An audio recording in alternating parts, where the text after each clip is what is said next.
You know, niggas gotta get their priorities together. Got their mind on the wrong things, spending their money in the wrong way. Trapaholics, real trap shit. Say you need that car with the rims and a trunk, just like Jim. It's more than life. Yeah. I'm telling you. Talk to him. Say you need that LV bag with the belt and the hat. That's all you got though. It's more than life. Yeah. Talk to him. Real. Say you wanna turn up at the club, like some bottles, impress them girls. It's more than life. Fucking everybody. Yeah. Good evening, everyone, and welcome to Saints and Appetizers podcast. And who dat? And we are back. We are back with some more main course for you. And we're talking about the Saints road game against the Seattle Seahawks at what is called Lumen Field. It's been called Lumen Field since 2020. That must have just, with COVID and everything else, must have just completely flew over my head, because when I was trying to think of like what it's been called for like the last 10 years or so, I couldn't think of it. Like I was like, MetLife, no, that's the Giants. I'm like, what is that? The 12 Stadium, but where the earthquakes and stuff happen when they get so loud in there. But yeah, it was called, as far as I knew, it was still called CenturyLink Field, but apparently in 2020 it changed to Lumen Field. But the Saints' first road game against the Seattle Seahawks at Lumen Field at 3:05 Central Time, 4:05 Eastern Time. So you'll get to watch the early games, which is really nice. But before we delve too deep into that, I want to shout out some subscribers and some commentators and maybe explain myself a little bit. But yeah, I just wanted to shout out. Got one new subscriber here. Hadn't had a lot here during the off season of the Saints, which the Saints off season, which I kind of understand that. But hey, you know, I love getting new subscribers, commentators, likes, shares, any of that, follows, any of that stuff. It just keeps me going. So I wasn't able to decipher exactly what the new subscriber's name was, because maybe they don't have an account and they just popped the subscribe button on the way out of watching one of my videos, or maybe it could be bots. But regardless, if you know who you are, I appreciate the shout out. I appreciate the subscription. I'm just trying to shout you out. And the commentator on most recent video. So it's not just subscribes and likes. I like commentator. I want to hear what the listeners, the viewers, the Whodats have to say. And Julius Davis, 4887. I didn't comment back on the comment specifically, because I wasn't exactly sure who you were talking about. You were talking about saying like, oh, he's not going to get benched, bro. In regards, I guess, I don't know if that's an argument against me or an agreement with me, but I'm not exactly sure who you're talking about. But I like the input that you're having there. But the only three players that I can think of that I was talking about maybe getting benched or getting set down maybe until they're maybe a little bit healthier was Talisi Fuaga. We were worried about his quality of play, not just because he's got a stiff knee, but he's got a stiff back now, and you know, that kind of stuff in the game against the 49ers and Nick Bosa didn't really hold up all that well. So I could see Talisi Fuaga getting set down for a little while, but not because of his play, not because of his talent, not because he was a first round pick of the New Orleans Saints, just because he's got that stiff back, stiff knee, and a stiff back now. And then the other one was Spencer Rattler, and that's not because his quality of play either. It's just like, at what point, how many career losses and just losses in a row on this season, like before he can pick up a win, even if he puts up great stats, like when do you make the quarterback change, even if he is putting up similar numbers that he has in the first 2 weeks? If you never pick up a win, there's got to be a breaking point where you're like, man, you're doing everything else but get the most important thing, the W. So I mean, if he goes to the point where he's like 0-16 as a starter for the Saints, you're gonna have to make a change at some point. So those are the two offensive players that I thought might get benched, or there's potential for it, or not necessarily me saying that they need to be, but just something that came up of where Julius Davis, my guy, 4887, scrounds this information that he got from the podcast that he listened to. But those two offensively, and then Isaac Yatem, Ike Yatem, like I would much rather see Quincy Riley getting burned out there and looking like a rookie, a young player, and keep our fourth round compensatory pick than watch Ike Yatem, the veteran out there, playing more than 30% of the snaps as a starter and lose the fourth round pick. Feed me Quincy Riley. I'll take Quincy Riley over that garbage I saw last week of Ike Yatem getting clowned like the entire game by the 49ers while fourth round pick is slowly slipping away. So that may be the only player that you're thinking of me thinking like I'm really saying like bench this guy. Can we bench this guy? Or I would be fine with this guy getting benched. But besides that, my guy, I don't really know specifically who you were talking about, but chime in and inform me a little bit if I'm saying that some player that you like or has no chance of getting benched is going to get benched. Let's hear it, because I'm not sure exactly who you're talking about.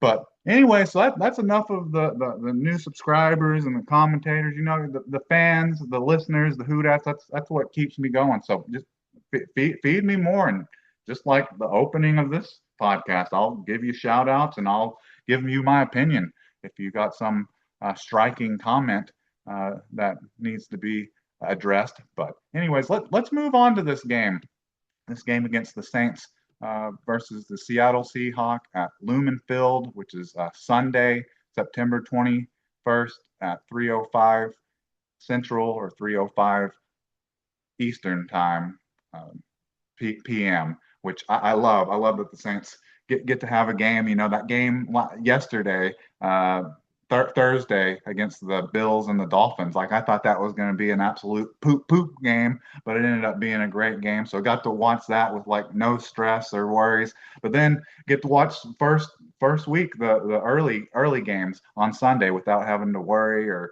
stress. So I'll hopefully catch a couple good competitive games slotted in there. But let's get into the Saints injury report here, because it hasn't gotten really longer, but it's gotten to the point where it looks like maybe these are more definitive players that are going to be out, or these are maybe more important players.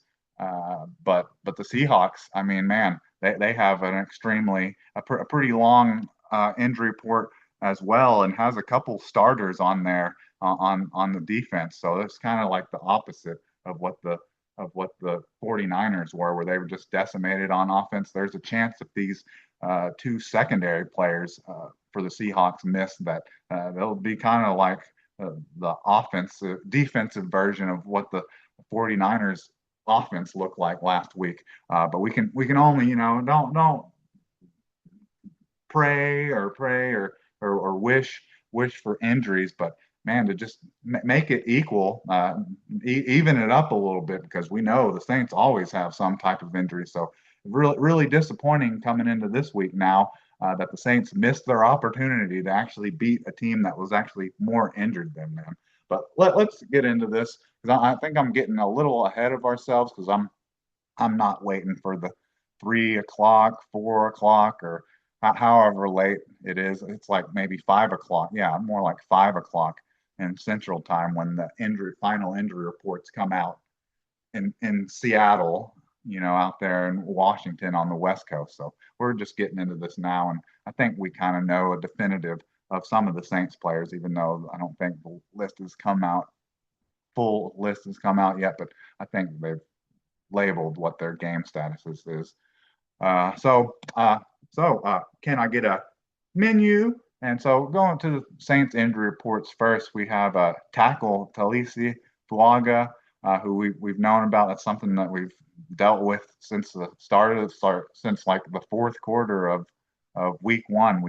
Talisi Fuaga feels like he's been dealing with something, whether it's injury or quality of play, or probably more a combination of both.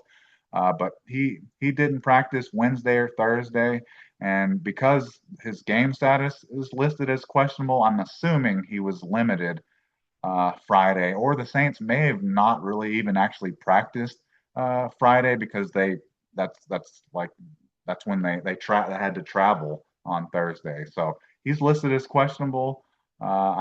Once again, it may be in the Saints' benefit, and in a game that probably a lot of people don't see them winning anyways, and just having concern for your right tackle's knee and back this early in the season, that you go ahead and maybe we will see Asim Richards this time. But yeah, not a whole lot positive on the offensive line. It hasn't got a lot better.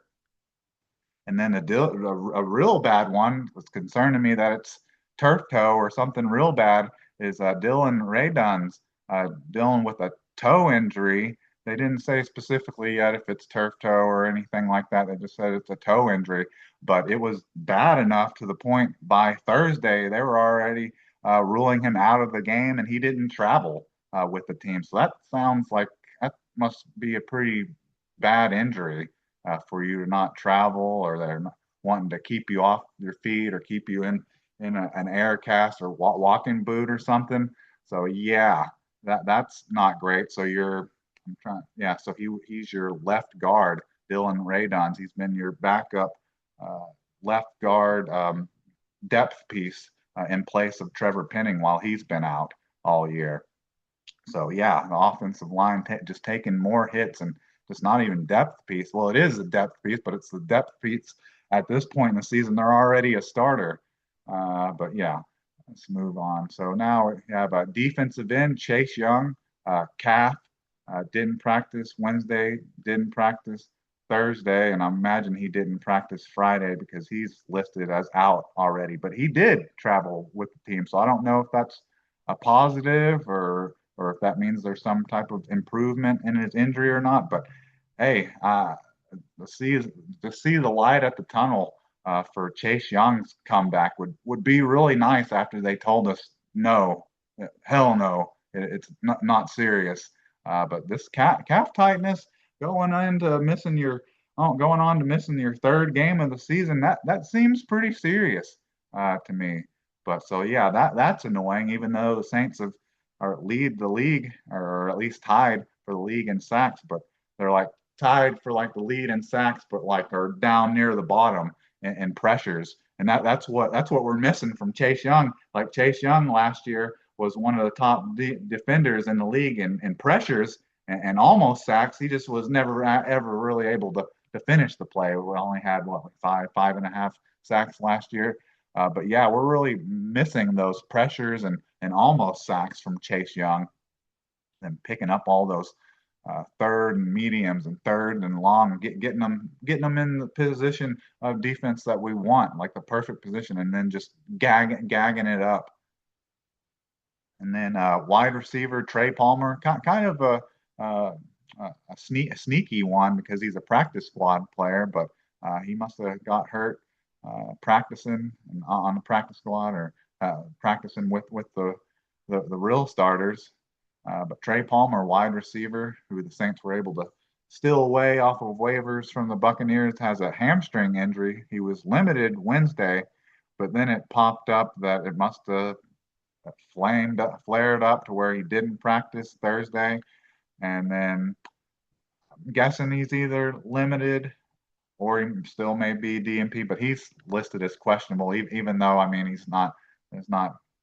hasn't played yet anyway. So, I mean, I don't know how important it is. Or he is on the team, actually, because the Saints had to sign him to the active roster so they could claim him off of the Buccaneers waiver roster. So I take that back. He is, but just haven't really seen him yet as a return man, or fifth or sixth wide receiver. But he's listed as questionable too. And then Trevor Penning, tackle guard, who definitely would be our guard because Dylan Raydons is going to miss this game. So he'd definitely be going back to the position that they've had him trying to play this year. But toe injury, but limited Wednesday, limited Thursday.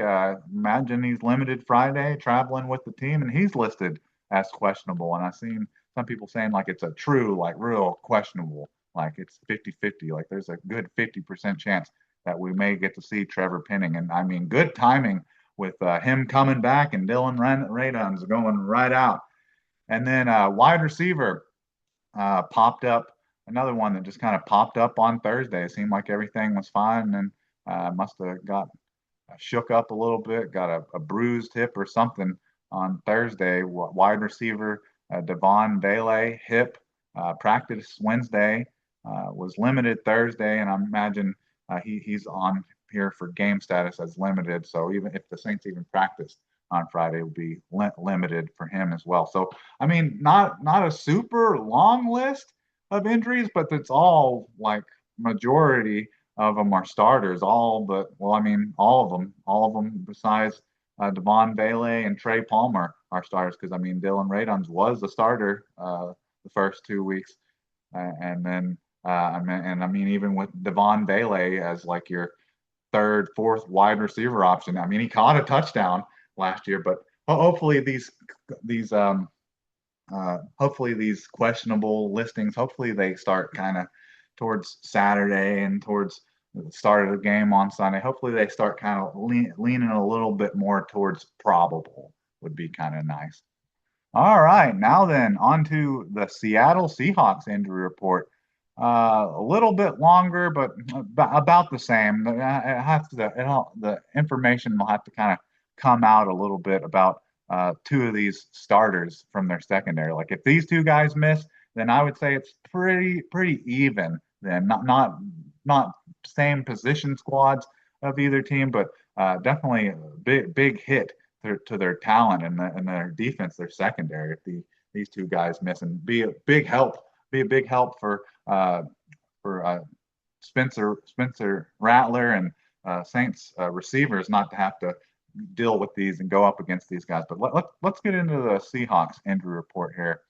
So we have running back Zach Charbonnet, foot, didn't practice Wednesday, didn't practice Thursday. Not sure what any of them have done on practice for Friday yet. So I'm not sure what the game status is, but usually you don't practice Wednesday and Thursday, then it's a good chance you're not going to play in the game. But you know how it is with Saints. Guys could not practice for like the entire year, and then week 18 they're active to play the Saints. So we'll have to see about that. And then safety Nick Amawaro, ankle, didn't practice Wednesday and Thursday, and kind of the same story. We'll have to see if, how serious that really is on Friday and the game status. And then these are the two that would really help a whole lot if these guys don't play. Starting safety, Julian Love, hamstring, didn't practice Wednesday, didn't practice Thursday, and hope that leads to them being out of the game would be nice. And then starting corner, he's either a starting corner or he's like their nickel or dime. He's a starter essentially. Devin Witherspoon, knee, didn't practice Wednesday and didn't practice Thursday, and kind of same thing. I imagine it's kind of leaning until they're not playing, but you know, guys can come out of a car fire with third-degree burns, and like the next day they'll be ready to play the Saints. So I'll just have to keep an eye on it up until game start, I suppose. Then you have a linebacker, Derek Hall, hip, limited Wednesday and full Thursday, so I'm sure he's fine. Wide receiver Torrey Horton, groin, limited Wednesday, limited Thursday. I assume he's fine.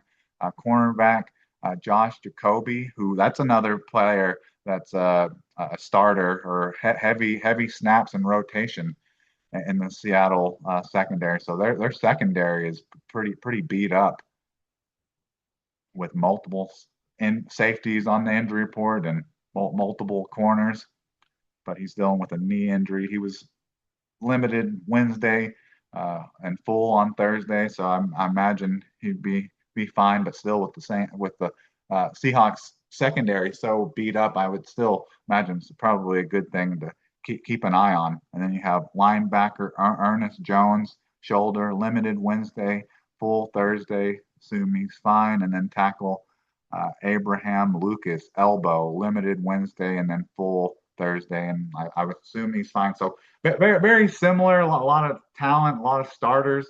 On really, I guess what, a handful, two or three starters are potentially could miss this game for the Saints and the Seahawks, but still, just the overall talent to begin with, the Seahawks roster just in general has a whole lot more talent, so they can handle missing some of these guys for a game or two. The Saints need to be like 100% at their best and like 100% healthy. They just can't. There's really no give or take when it comes to the Saints win or loss. Like it has to be pretty much all take and no give. But so that's the injury report. Let's get into maybe MVPs and hot takes, and we'll finally get a pick and score and get up out of here for you guys. But so MVP, so we kind of flip flopping back from defense to offense last week. So I can go ahead and just for your single MVP, we get the player of the games after the games, but before just the single MVP for this game, I'm going with Justin Reed. Our besides Chase Young, who I don't really categorize him as their big free agent signing because he was already with the Saints, but that was who got the big contract during the offseason. But the real, just pure free agent coming over from another team, big signing. I'm going with Justin Reed to have a good game, on top of getting the first interception as a Saint and as a local from Louisiana, and the first interception of the season for the Saints. So the Saints have had a couple fumbles and lead the lead in sacks. It'd be nice to see some ball hawking in the secondary, and that would go a long way and potentially helping the Saints win this game or helping them stay in it. But honestly, with the Justin Reed's first interception, would love to see that because he has had a little bit of up and downs, some missed tackles, and at times being like the final wave, the line of defense on some of these plays where he actually has made the tackle and has wrapped up the ball carrier before it goes 40 yards or more. So we'd just like to see a more full game and what you could call a good game. And let's see some ball hawking from Justin Reed. I think that's happened a couple times this season where he's had some plays where it looks like he should get the interception, but he hasn't. But we'd like to see Justin Reed come down with an interception in this game, and maybe it could help keep the Saints or help the Saints keep the Seahawks under 30 points on Sunday. That would be nice. That would make maybe that loss, kind of the expected loss, maybe sting a little less. So yeah, Justin Reed is my MVP for this game, who I'm singling out. And then on hot takes, we've been talking about Kendra Miller and how we are glad we never got off the bandwagon, and we got a little bit of a taste of it in week one, and then I only got like about 5 carries and only averaging like a yard a carry or so, and it just wasn't very impressive last week against the very good 49ers defense. But I mean, the Seahawks defense is good as well. But for my hot take, I want to see. I'm going with Kendra Miller. He's gonna get more than 5 carries, and he's gonna get the touchdown for the Saints in this game. It's gonna be like a goal line touchdown. It's gonna be like the most exciting 5-yard run you've ever seen, where he breaks like half a dozen tackles and is able to dive himself or push himself into the end zone for the touchdown, and might be the only touchdown of the day for the Saints, with how this game is kind of building up and going on the road to the 12s and such a loud stadium, which the Saints kind of luckily got to experience a little bit of that just last week in their own home stadium with the amount of 49er fans that were there. But they're going to get the real experience here in the 12 and those people at Lumen Field.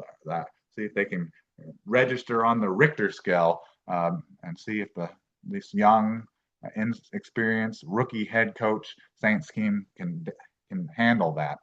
So I want to see Kendra Miller get a little bit more touches and maybe take a little bit of the carries off of Alvin Kamara and let's get the touchdown. Let's see bruising back, pounding way in for a touchdown would be nice.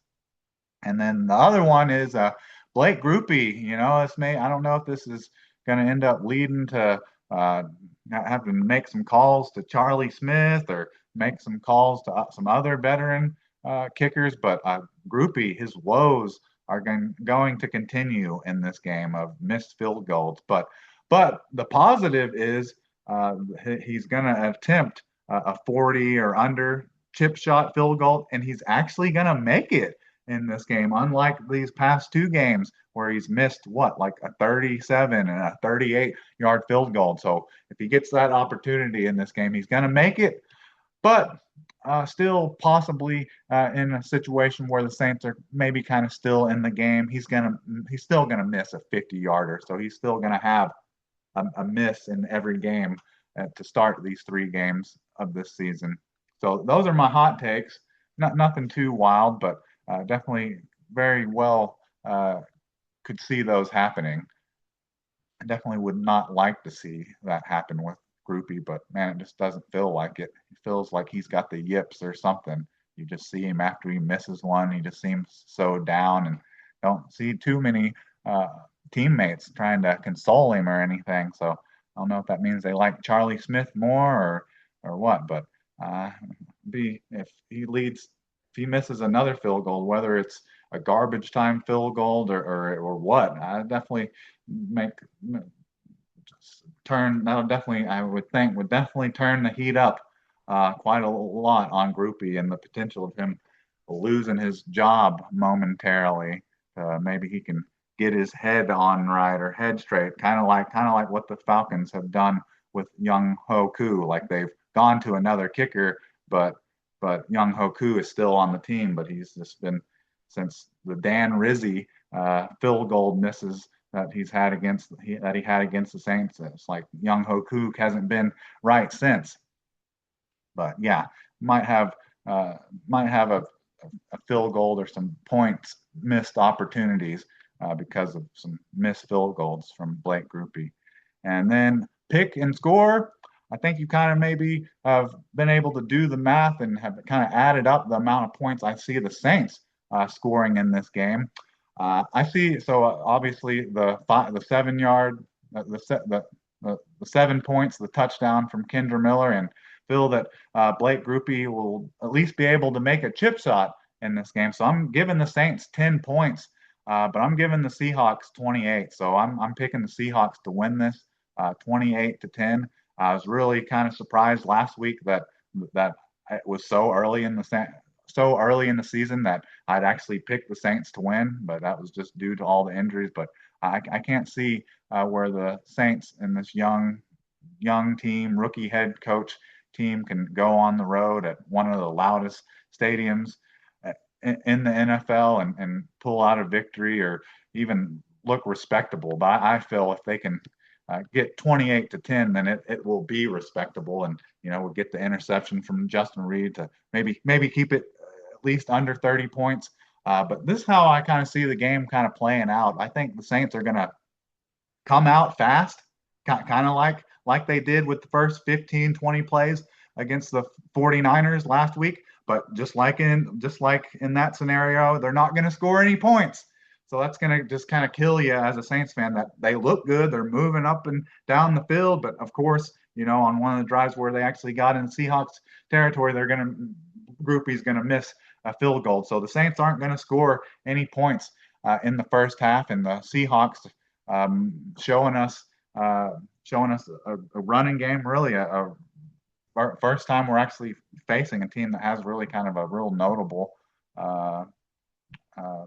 running back, a real young up and coming like running back in Kenneth Walker. If he's healthy, I could easily see him going for a buck on the Saints. But also Jackson Smith and Jigba, the wide receiver for the Seattle Seahawks. He may actually show the Saints on Sunday what a true number one wide receiver from Ohio State looks like. Sorry, Chris Olave, but I could see Jackson Smith and Jigba going for 100 yards on the Saints as well. But hopefully at least for one play, Sam Darnold will see ghosts and throw an interception to Justin Reed. But besides that, I just kind of see those three guys I named off, Sam Darnold, Jackson Smith and Jigba, Kenneth Walker. I just kind of see those guys going off and scoring 14 nothing going into halftime.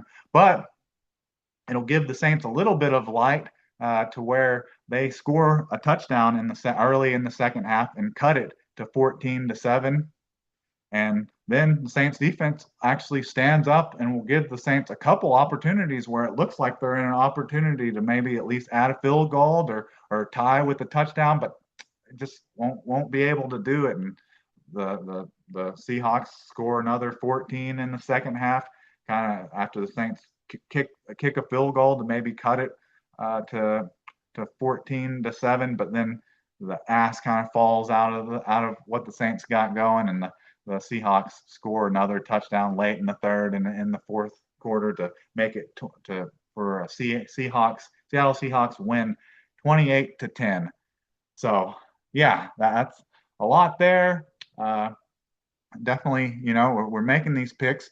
A lot of times it seems like people make these picks and would prefer to experience the pain that I just spoke, so they can be right. But honestly, I would love for this to be completely opposite, and the Saints go in there like a Saints win over the Seahawks at their home field, when the Seahawks are kind of considered what they're kind of considered.